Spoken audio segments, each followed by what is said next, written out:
Hello everyone, my name is tobyhorrorboy, and today we're going to be making a winged Kuriboh plushie from Yu-Gi-Oh! GX. This was a Christmas present for my partner Albedo, who loves Yu-Gi-Oh!, especially GX. He's like Mr. GX. He's also planning to cosplay Judai or Jaden, whatever you want to call him. So while this will be a cute plushie just to have, I also want it to be able to be used as a cosplay prop. Let's get started. We're going to make his body first. I made this pattern through a lot of trial and error, and we're going to cut 6 of these pieces out of our fur. Winged Kuriboh is very fluffy, so I picked a long pile fur. Faux fur sheds absolutely everywhere, so I brushed the edges of each piece to minimize how much fur is inevitably going to end up all over my craft room. Now, Kuriboh is super fluffy and adorable, and I really wanted that to show here. To make the fur fluff up and stick out more, we brush it the wrong way with a pet brush. That's another tip I've seen from fursuit makers, so I'd once again like to thank the furries for that. Now we can pin the pieces together and sew the edges up. Then we flip it right way out and stuff it with polyfill. Once we're happy with the firmness, we lattice stitch up the opening. We give him a good brush to free up any fur that's caught in the seams, and we've successfully made a tribble from Star Trek.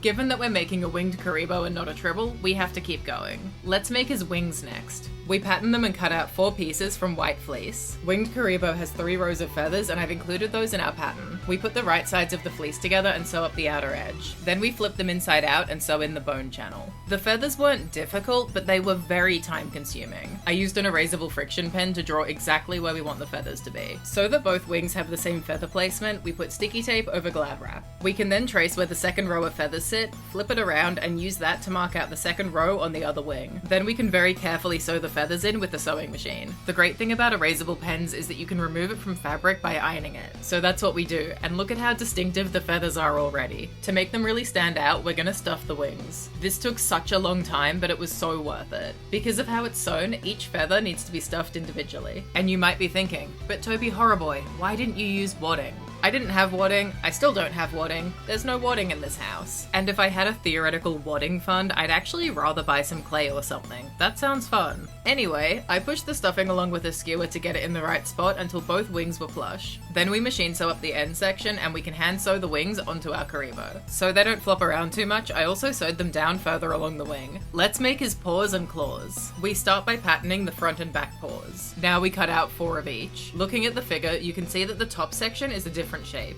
This green fleece was left over from another project, and we have exactly the right amount. We pin the good sides together and machine sew them up, leaving an opening at the top. Now we can turn them right way out and stuff them. We need to cut 12 of this cone shape out of yellow fleece for his claws. Then we machine sew up the edges and turn them the right way out. We stuff the claws and pin them into place before ladder stitching them on. I like to go around each claw twice to make sure it's really sturdy. And while there's still a gap, we shove more stuffing in there so the claws don't look sad and deflated. Now we can sew up the top seam and ladder stitch the back paws onto our Kuriboh. We then do the same with the front paws. To get them to sit nicely, I sewed the palms to his body as well. The last thing we need to make are his eyes. We pattern them and cut them out of high density EVA foam. This is much nicer quality foam that I use when the piece is going to be visible and I want it to look good. I chose to use foam because he needs to be used as a cosplay prop. There are a few different ways you could make the eyes. Fleece or felt are both good options. Because I wanted him to look kind of realistic, I went with hard, shiny eyes. Anything is fine, this is just what I did. Then we sand the edges with a rotary tool to smooth them. We're also beveling the edges to give them some dimension. We hit them with the heat gun to heat seal them and then do a few coats of Mod Podge mixed with water to get them ready for painting. We paint the eyes white to give a lighter base to start on and then paint them a light yellow. We make sure to paint the back edges as well, just in case they're visible. Now we draw out where we want the details to be and start painting them in. Regular Kuriboh definitely has purple eyes, but from what I can tell, winged Kuriboh's eyes are black.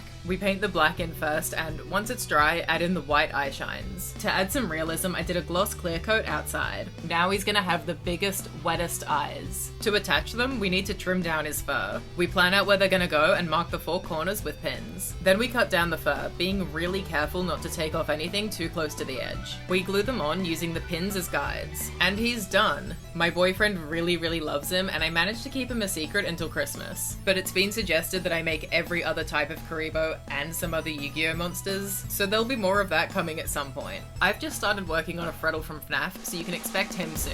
I have so many plans for 2024, you guys don't even know. Thank you so much for watching, and if you have a favorite Yu-Gi-Oh! Card, what is it? Mine's Change of Heart, which may or may not be because Baccarat is my favorite character. Thank you, and I'll see you soon.